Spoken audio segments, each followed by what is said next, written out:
ಈ ಮಾಸದ ವಿಶೇಷತೆ ಏನೆಂದರೆ ಎಲ್ಲ ಗ್ರಹಗಳು ಹೆಚ್ಚು ಕಡಿಮೆ ಗುರು ಮತ್ತು ಶನಿ ಅಧಿಪತಿಯಾಗಿರುವ ನಕ್ಷತ್ರಗಳಲ್ಲಿ ಸಂಚಾರ ಮಾಡುತ್ತಿದ್ದಾರೆ. ಆದ್ದರಿಂದ ಗುರುದಶೆ ಅಥವಾ ಶನಿದಶೆ ಮತ್ತು ಗುರುವಿನ ನಕ್ಷತ್ರಗಳಾದ ಪುನರ್ವಸು, ವಿಶಾಖ ಮತ್ತು ಪೂರ್ವಭಾದ್ರ ನಕ್ಷತ್ರಗಳಲ್ಲಿ ಜನಿಸಿದವರು ಹಾಗೂ ಶನಿಯ ನಕ್ಷತ್ರಗಳಾದ ಪುಷ್ಯ, ಅನುರಾಧ ಮತ್ತು ಉತ್ತರಾಭಾದ್ರ ನಕ್ಷತ್ರಗಳಲ್ಲಿ ಜನಿಸಿದವರು ಸ್ವಲ್ಪ ಜಾಗ್ರತೆ ವಹಿಸಿ.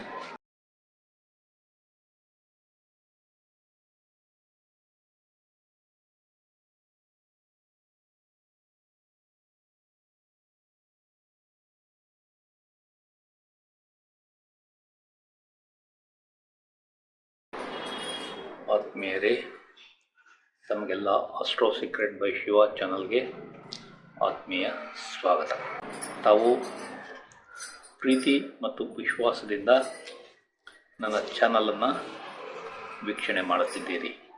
ನಾನು ಜ್ಯೋತಿಷ್ಯದ ಬಗ್ಗೆ ಕಲಿತ ವಿಷಯಗಳನ್ನು ಈ ಚಾನಲ್ ಮುಖಾಂತರ ತಮ್ಮ ಮುಂದೆ ತರುತ್ತಿದ್ದೇನೆ. ಇದರಲ್ಲಿರುವ ವಿಷಯಗಳನ್ನೆಲ್ಲ ತಾವು ಚೆನ್ನಾಗಿ ಅರ್ಥ ಮಾಡಿಕೊಂಡು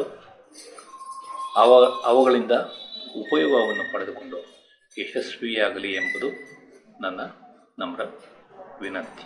ಕಳೆದ ಫೆಬ್ರವರಿ ತಿಂಗಳಿನ ಭವಿಷ್ಯವನ್ನು ತಮ್ಮ ಮುಂದೆ ತಂದಾಗ ನಾನು ದಿನಾಂಕ 2, 5, 12, 13 ಮತ್ತು 28 ಈ ದಿನಾಂಕಗಳನ್ನು ಉಲ್ಲೇಖ ಮಾಡಿದ್ದೆ.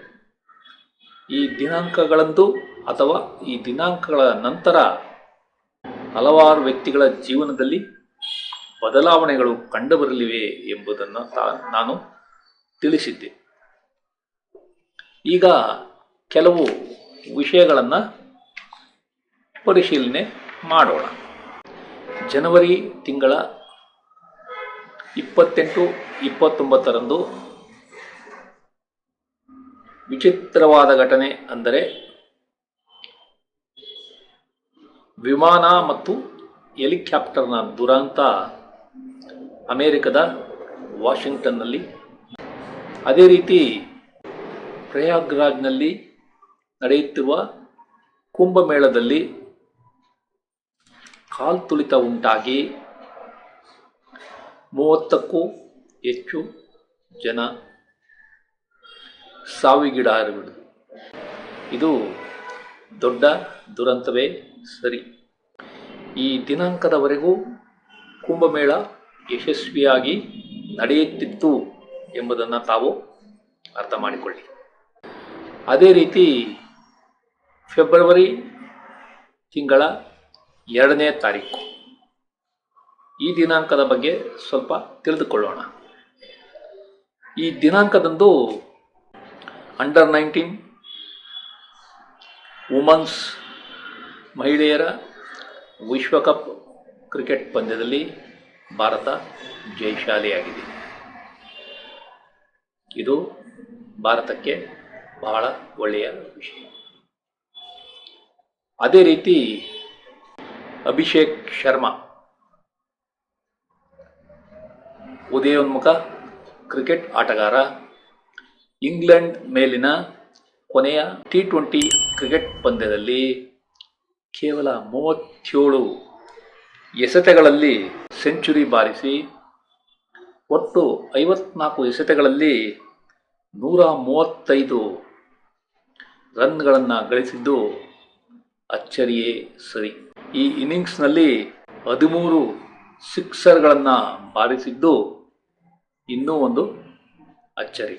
ಆ ದಿನಾಂಕ ಅಭಿಷೇಕ್ ಶರ್ಮಾ ಬಾಳಿನಲ್ಲಿ ಯಾವ ರೀತಿ ಬದಲಾವಣೆ ತಂದಿತು ಎಂಬುದನ್ನು ತಾವು ಅರ್ಥ ಮಾಡಿಕೊಳ್ಳಿ. ರೇಖಾ ಗುಪ್ತಾ ರವರು ಮೊದಲನೆಯ ಸಲ ದೆಹಲಿ ವಿಧಾನಸಭಾ ಎಲೆಕ್ಷನ್ನಲ್ಲಿ ಜಯಗಳಿಸಿ ಈಗ ದೆಹಲಿಯ ಮುಖ್ಯಮಂತ್ರಿಯಾಗಿ ಅಧಿಕಾರ ಸ್ವೀಕರಿಸಿರುವುದು.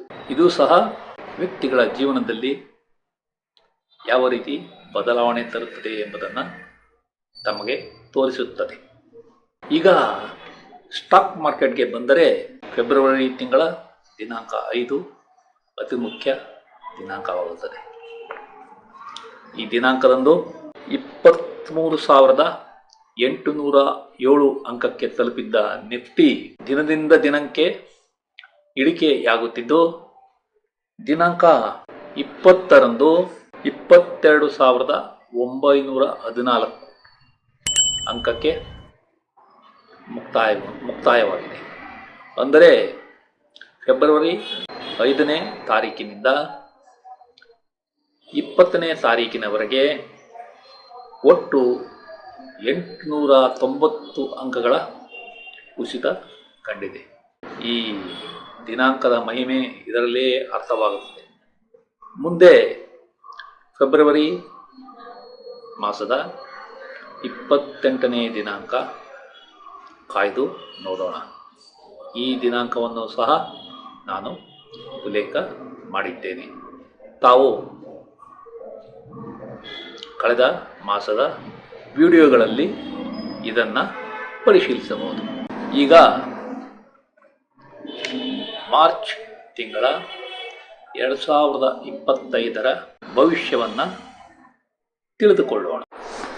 ಈ ಮಾಸದಲ್ಲಿ ಬದಲಾವಣೆ ತರುವ ದಿನಾಂಕಗಳು 2, 4, 5, 15, 18, 19 ಮತ್ತು 29 ಈ ದಿನಾಂಕಗಳನ್ನು ಒಂದೆಡೆ ಬರೆದಿಟ್ಟುಕೊಳ್ಳಿ.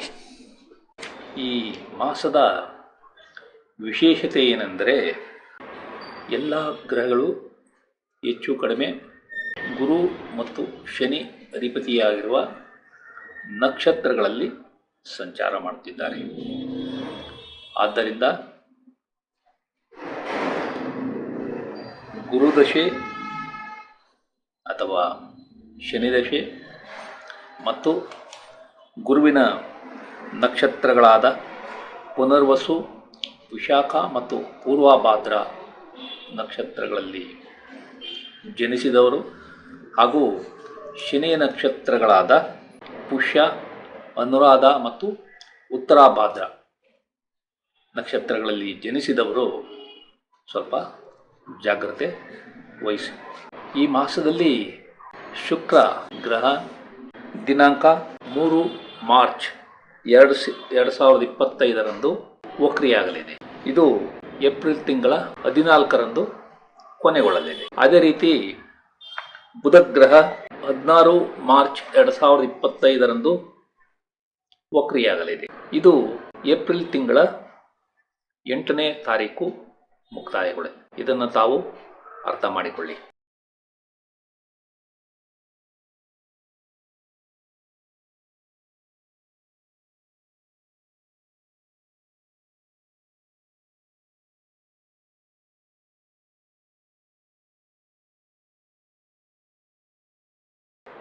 ನೀವು ಯಶಸ್ವಿ ದೇವತಾರಾಧನೆ ಮತ್ತು ತೀರ್ಥಯಾತ್ರೆಗಳನ್ನು ಆನಂದಿಸುತ್ತೀರಿ. ನಿಮಗೆ ಪಿತ್ರಾರ್ಜಿತ ಆಸ್ತಿಗಳು ಸಿಗುವ ಸಂಭವ ಇದೆ. ನಿಮಗೆ ಬರಬೇಕಾದ ಇನ್ಶೂರೆನ್ಸ್ ಹಣ ಕೈ ಸೇರಲಿದೆ. ನಿಮ್ಮ ಉನ್ನತ ವ್ಯಾಸಂಗ ಯಶಸ್ಸು ಕಾಣಲಿದೆ. ನಿಮ್ಮ ಕೋರ್ಟ್ ಕೇಸುಗಳು ಯಶಸ್ಸು ಕಾಣುತ್ತವೆ. ನಿಮ್ಮ ಕೆಲಸದಲ್ಲಿ ಉತ್ತಮ ಬದಲಾವಣೆ ಕಂಡುಬರಲಿದೆ. ನಿಮ್ಮ ವಿದೇಶದಲ್ಲಿನ ಹಣಕಾಸಿನ ವ್ಯವಹಾರದಲ್ಲಿ ಯಶಸ್ಸನ್ನು ಕಾಣುತ್ತೀರಿ. ನಿಮ್ಮ ಸಂಶೋಧನೆ ಮತ್ತು ಆವಿಷ್ಕಾರಗಳು ಯಶಸ್ಸು ಕಾಣುತ್ತವೆ. ನಿಮ್ಮ ಪುಸ್ತಕ ಪ್ರಕಟಣೆಗಳು ಯಶಸ್ಸು ಕಾಣುತ್ತವೆ. ನೀವು ಪ್ರಯಾಣದಲ್ಲಿ ಆದಷ್ಟು ಹುಷಾರಾಗಿರಿ. ಅಪಘಾತವಾಗುವ ಸಂಭವ ಇದೆ. ನಿಮ್ಮ ಕುಟುಂಬದಲ್ಲಿ ಮಕ್ಕಳ ಜನನ ಅಥವಾ ಮದುವೆಯಿಂದ ಸದಸ್ಯರ ಸೇರ್ಪಡೆ ಆಗುವುದಿಲ್ಲ. ನಿಮ್ಮ ಜೀವನದಲ್ಲಿ ಕಷ್ಟಗಳು ದಿನೇ ದಿನೇ ಜಾಸ್ತಿಯಾಗುತ್ತವೆ. ನಿಮ್ಮ ಅಕ್ಕಪಕ್ಕದ ಮನೆಯವರಿಂದ ತೊಂದರೆ ಮತ್ತು ಕಿರಿಕಿರಿಯನ್ನು ಅನುಭವಿಸುತ್ತೀರಿ. ನಿಮ್ಮ ಹಣಕಾಸು ಮತ್ತು ಸಂಪತ್ತು ಈ ಅವಧಿಯಲ್ಲಿ ಹೆಚ್ಚಾಗುವುದಿಲ್ಲ. ನಿಮ್ಮ ಹಾಸ್ಟೆಲ್ನಲ್ಲಿರುವ ಮಕ್ಕಳು ಯಾವುದಾದರೊಂದು ಸಮಸ್ಯೆಗೆ ಸಿಲುಕುತ್ತಾರೆ. ನೀವು ಬಂಗಾರದ ಒಡವೆಗಳನ್ನು ತೆಗೆದುಕೊಳ್ಳಬೇಕೆಂದರೂ ಈ ಅವಧಿಯಲ್ಲಿ ಅದು ಸಾಧ್ಯವಿಲ್ಲ. ನಿಮ್ಮ ಮನೆಯಲ್ಲಿ ಅಶಾಂತಿಯ ವಾತಾವರಣ ಕಂಡುಬರಲಿದೆ. ನೀವು ವಾಹನ, ಜಮೀನು ಅಥವಾ ತೋಟ ಖರೀದಿಗಾಗಿ ಯತ್ನಿಸಿದರೆ ಈ ಅವಧಿಯಲ್ಲಿ ಯಶಸ್ಸು ಸಿಗುವುದಿಲ್ಲ. ನಿಮ್ಮ ಸ್ಟಾಕ್ ಮತ್ತು ಶೇರ್ ವ್ಯವಹಾರ ನಷ್ಟ ಹೊಂದುವ ಸಂಭವ ಇದೆ. ಹುಷಾರಾಗಿರಿ. ನಿಮ್ಮ ತಂದೆಯ ಆರೋಗ್ಯ ಸಮಸ್ಯೆ ಸುಧಾರಣೆ ನಿಧಾನವಾಗಲಿದೆ. ನಿಮಗೆ ಕೋರ್ಟ್ ಕೇಸ್ಗಳು ಮತ್ತು ಬೇಡದ ಸಾಲಗಳು ಅಂಟಿಕೊಳ್ಳುವ ಸಂಭವ ಇದೆ. ನಿಮ್ಮ ಸಂಗಾತಿ ಅಥವಾ ಪಾಲುದಾರರಿಗೆ ಅಪಾಯವಿದೆ, ಎಚ್ಚರ ಇರಲಿ. ನಿಮ್ಮ ಕೆಲಸ ಮಾಡುವ ಹುಮ್ಮಸ್ಸು ಕಡಿಮೆ ಇರಲಿದೆ. ನಿಮ್ಮ ಬುದ್ಧಿಮತ್ತೆ ಮಂಕಾಗಿ ಓದುವ ಹಂಬಲ ಕೂಡ ಕಡಿಮೆ ಆಗಲಿದೆ. ನೀವು ಈ ಅವಧಿಯಲ್ಲಿ ಅಗ್ರಿಮೆಂಟ್ಗಳ ಸಹಿಯನ್ನು ಮಾಡಲು ಸಾಧ್ಯವಿಲ್ಲ. ನಿಮ್ಮ ಮಕ್ಕಳ ಸ್ಕೂಲ್ ವಿದ್ಯಾಭ್ಯಾಸದಲ್ಲಿ ಯಶಸ್ಸು ಕಷ್ಟಕರವಾಗಲಿದೆ. ನಿಮ್ಮ ಮನೆ ಬದಲಾವಣೆ ಪ್ರಯತ್ನ ಅಥವಾ ಮನೆ ಮಾರಾಟದ ಪ್ರಯತ್ನ ಈ ಅವಧಿಯಲ್ಲಿ ಸಾಧ್ಯವಿಲ್ಲ. ನೀವು ಆಸ್ತಿ ವಿಭಜನೆ ಮಾಡಬೇಕೆಂದಿದ್ದರೆ ಈ ಅವಧಿಯಲ್ಲಿ ಅದು ಸಾಧ್ಯವಿಲ್ಲ. ನೀವು ರಿಯಲ್ ಎಸ್ಟೇಟ್ ವ್ಯವಹಾರ ಮಾಡುತ್ತಿದ್ದರೆ ಈ ಅವಧಿಯಲ್ಲಿ ಯಶಸ್ಸು ಕಡಿಮೆ ಇರಲಿದೆ. ನೀವು ಕೃಷಿಕರಾಗಿದ್ದರೆ ನಿಮಗೆ ಲಾಭ ಕಡಿಮೆ ಸಿಗಲಿದೆ. ಈ ವಿಡಿಯೋವನ್ನು ಕೊನೆಯವರೆಗೂ ನೋಡಿದ ತಮಗೆಲ್ಲ ವಂದನೆಗಳು. ಈ ವಿಡಿಯೋದಲ್ಲಿರುವ ವಿಷಯಗಳು ತಮಗೆ ಇಷ್ಟವಾದರೆ ಈ ವಿಡಿಯೋವನ್ನು ತಮ್ಮ ಬಂಧು ಮಿತ್ರರಿಗೆಲ್ಲ ಶೇರ್ ಮಾಡಿ, ಅವರೂ ಸಹ ಈ ಚಾನಲ್ಗೆ ಸಬ್ಸ್ಕ್ರೈಬ್ ಆಗುವಂತೆ ಮಾಡಿ ಎಂದು ಕೋರುತ್ತಿದ್ದೇನೆ. ವಂದನೆಗಳು.